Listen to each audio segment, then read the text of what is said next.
What's up, guys? This is my recap of a quick trading session I did while on a train from Beijing to Shanghai. I managed to close 3 trades in profit. These trades were absolute wins, but one almost got ruined by a very basic and silly mistake of mine.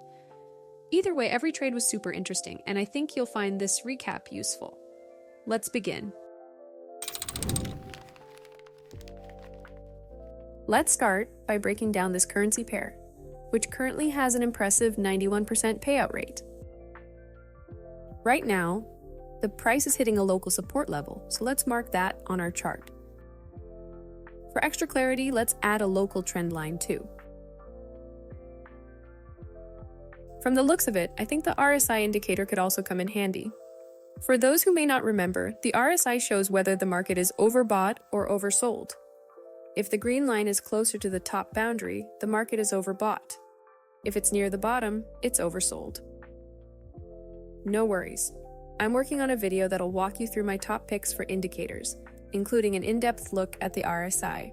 And if you're curious about any other indicators, let me know in the comments, and I'll dive into those as well. Now, back to our chart. We've got our local trend and support level in place, so let's zoom out for a broader perspective. This will help us make a more precise technical analysis. Switching to a 10-minute time frame, we can see that the overall trend is also downward, so we'll be on the lookout for a shorting opportunity. We can also identify another support level below the one we marked on the 2-minute chart, creating a support zone. The price is currently moving within this zone, and notice how volatility shifts when the price enters it. According to the volatility shift principle, the low volatility here will likely turn to high volatility soon. Let's keep that in mind. With our support and trend lines in place, we're seeing a continuation pattern called a triangle. You probably already know how to trade this, but a reminder can't hurt. Here are the conditions for this strategy to play out. In a downtrend, the price should hit the support zone. Each pullback should be lower than the previous one. A breakout from the support zone should come with a large, volatile candle, indicating the market's push to break the support. If the breakout is low in volatility, it's likely to be a false breakout. The potential price movement after the breakout should roughly equal the size of the initial impulse. In our case, this one here.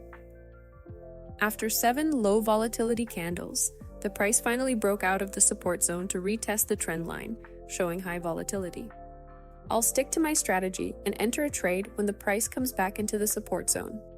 So here's where I made a common beginner's mistake. I jumped into a trade before the breakout actually happened, meaning I opened the trade expecting a breakout, instead of waiting for a confirmed one. I know it's such a basic mistake, but we've all been there. So in situations like this, stay sharp and don't let impatience get in your way. Since we're on a 1-minute time frame and the initial impulse was 13 candles long, I'll take an 18-minute trade. This expiration time will help me avoid any possible price consolidation at this level. As we anticipated, the price returned to retest the support zone after the breakout, and our 5-candle buffer saved us from taking a loss on this trade. An excellent start to the session. Let's keep going. Another high payout percentage. Let's stay on this currency pair and see if one of my trading strategies applies here. The first thing that jumps out is a reversal pattern, the double top. Many beginners would jump into a short position without further analysis. Remember, patterns are tools, not strategies. Patterns serve as additional signals for trade entry, so don't rush into a trade based solely on a pattern. Make sure all conditions are met. The double top pattern often signals a trend reversal, meaning the price has twice tried to break a resistance level but, after failing, continues in the opposite direction. Let's keep analyzing. We can mark a support zone at this level and draw a trend line through 2 points of extremity. Great news, everyone! This setup allows me to use one of my favorite strategies, back to trend. Here's how it works. The goal is to find a chart where the price followed a trend, broke out, and hit the nearest resistance or support level, in this case the support. After hitting this level, the price likely won't reverse back into the trend, but will enter a consolidation phase. In our case, it formed a reversal pattern. Once consolidation is over, we enter a trade with the trend. We're waiting for a neckline breakout in the double top pattern. The potential move in this strategy equals the starting point of the initial breakout, which, in our case, is right here. Notice that this distance also roughly matches the reversal pattern's movement potential. Perfect. Now let's wait for the local support level to break, then go short for 12 minutes.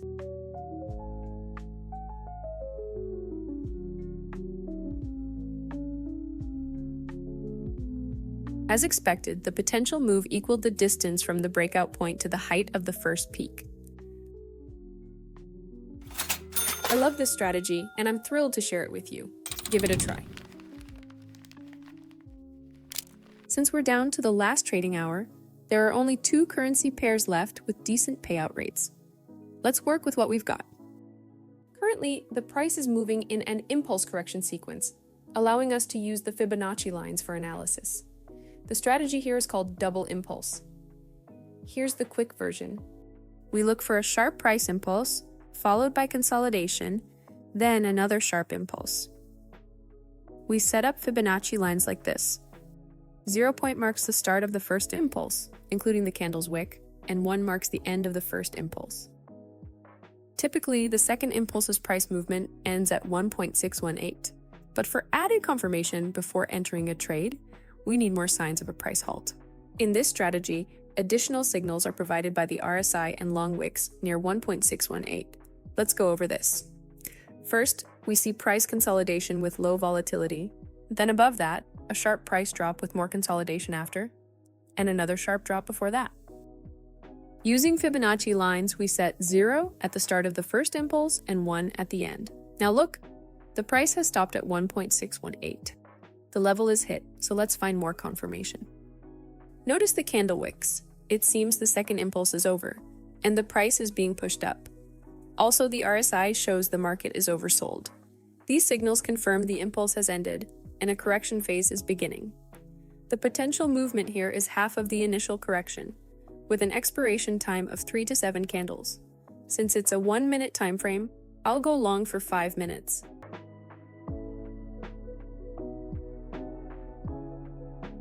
I thought the sudden volatility shift might ruin the trade, but it stabilized, and we're finishing the session on a high note. Thank you everyone for watching.